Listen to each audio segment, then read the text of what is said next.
Build-ups are super important. It's the transition from one section of the track to another, and if it's executed right, it can help create hype and anticipation before the drop. With certain techniques, it can even make the drop hit harder. On the other hand, if it's executed poorly, it's honestly just a boring section before the drop. So we should absolutely see build-ups as an important element of the track and use them as a tool to help lift the track even further. And in this video, I'm going to show you how. Alright, so let's take a look at some techniques for the build-up. And throughout all of this, of course, you want to make use of risers, uplifters, impacts, crashes, all the usual stuff that a build-up would contain. But the techniques we're looking at here are how we can manipulate the mix to create more interesting and impactful build-ups. One of the best ways to make sure your drop hits hard is to create a lot of contrast. Contrast is going to be a key word in this video. And I want to start by showing you how we can do that with the low end. So the technique is to gradually take out the low end during the build-up, and then right before or at the drop, we put it all back in so the drop can hit with full strength. This creates an environment with very little low end before the drop, so in contrast, the drop seems more impactful. We want to use automation for this so we can gradually control how much low end we're taking out. In this case, I used a shelf filter at around 200 Hz. Let's take a listen.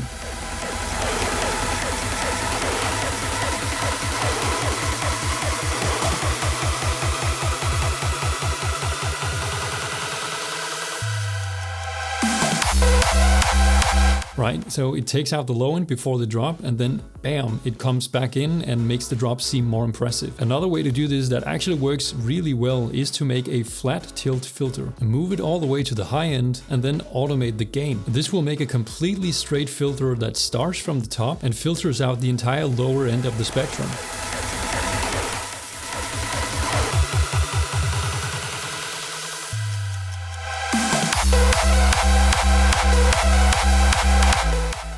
Sticking with automating frequencies, you probably noticed that I also filtered out the high frequencies in the demonstration before. And again, we're using the same principle of creating contrast here. We're taking out the high end before the drop so that when the drop hits, it feels brighter and more energetic.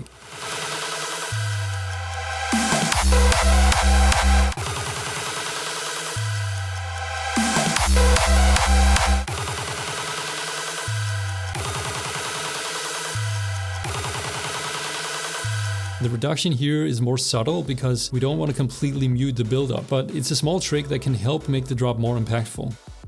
The rhythm of the percussion and the other elements in the buildup is very important. We can create a lot of hype and excitement from manipulating the rhythm alone. A simple doubling of the percussion pattern can increase the energy in the buildup and create anticipation for the drop. Let's solo the percussion elements in the buildup and see how it's done in this track.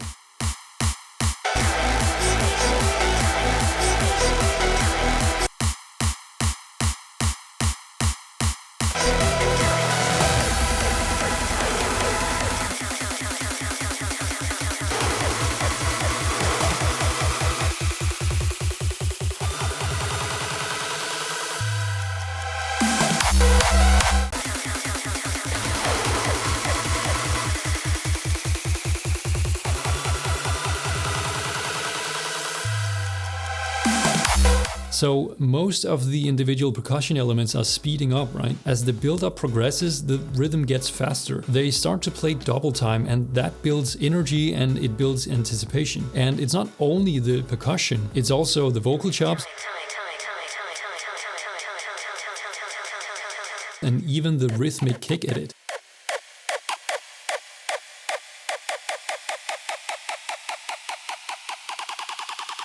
So using the rhythm in the build-up is key, and a simple double time once or twice during the build-up can make all the difference. Pitching is another tool that we should absolutely use during the build-ups. Usually we want to pitch stuff up because it has this natural feel of building up towards something, and you can pitch up almost anything. Let's look at some examples. We have dedicated risers.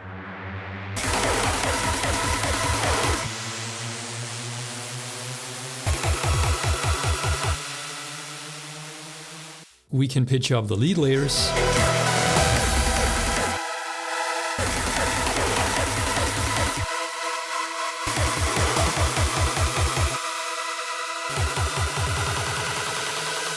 We can pitch up the percussion.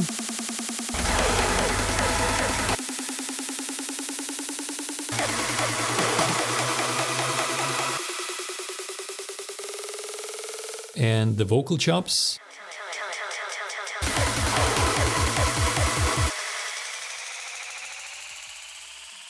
So there's so many elements that we can pitch up, and again, pitching stuff up has this natural build-up effect, so it's great to use in any situation where we want to build up towards something. Reverse reverb is a staple in Hardstyle, and it's a quick and easy way to create anticipation and to create an introduction of different elements in the track. You'll find this effect in almost all Hardstyle tracks, and it's widely used to introduce the lead, and this is exactly what it's great for in the build-up as well. Let's take a listen.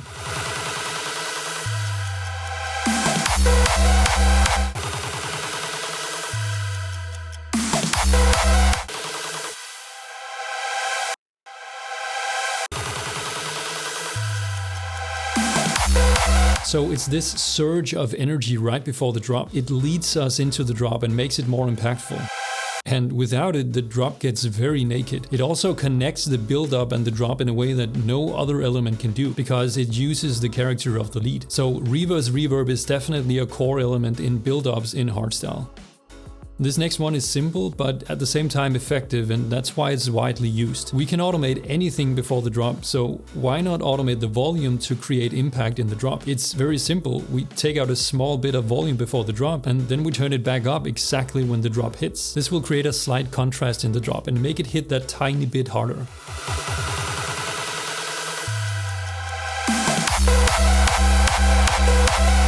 It's very simple and it works. Real quick guys, check out my website. There's helpful free tools like this spectrum analyzer. And if you use Silent One, this preset pack is as good as it gets for Hardstyle leads. Scan the code or use the link in the description. Alright, an important element in the build-up is the pre-drop fills and effects. We gotta have some pre-drop effects. And what I'm talking about is the percussion or drum fills or whatever you want to have going on right before the drop. This is important for the transition and impact of the drop, and most tracks will have several things going on here. Let's take a listen.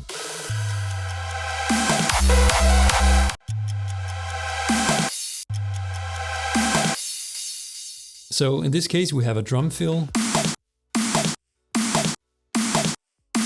we have a sub drop, and we have some accessory elements like a ticking clock and the reverse reverb.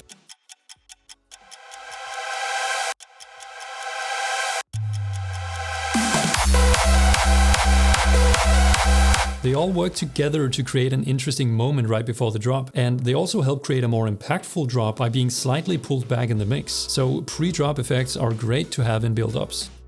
Alright, so how do we make an element feel big and wide? We contrast it with something that's very narrow, right? We can make something appear bigger by placing something smaller next to it. And so in the same way that we can make the low end hit harder by taking it out before the drop, we can take out some stereo width in the build-up to make the drop feel wider.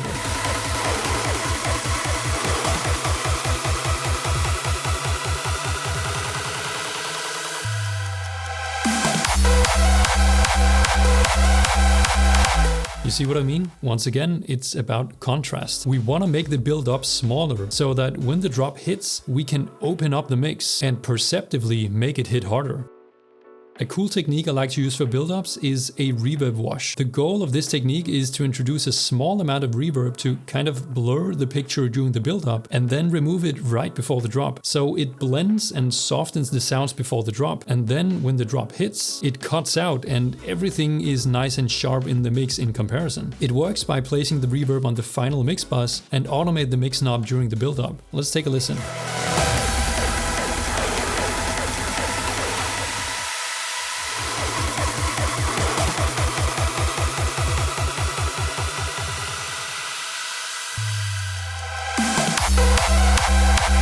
I like to use a reverb like the Pro R for this, because this has an internal EQ, and you don't want to include the low end for this technique. Alternatively, you could use a send effect to EQ out the low end. That would give the same result. But once again, this is a great technique to create contrast between the build-up and the drop itself. It really is all about creating contrast with these effects. It's the contrast that makes the drop appear more impactful than it is. In reality, it's just an illusion, because none of these effects are actually making changes to the drop, right? It's all about what happens before the drop. Anyway, I hope these tips were helpful. If you have any questions, leave them in the comments below. Thank you so much for watching. I'll see you in the next video. Bye.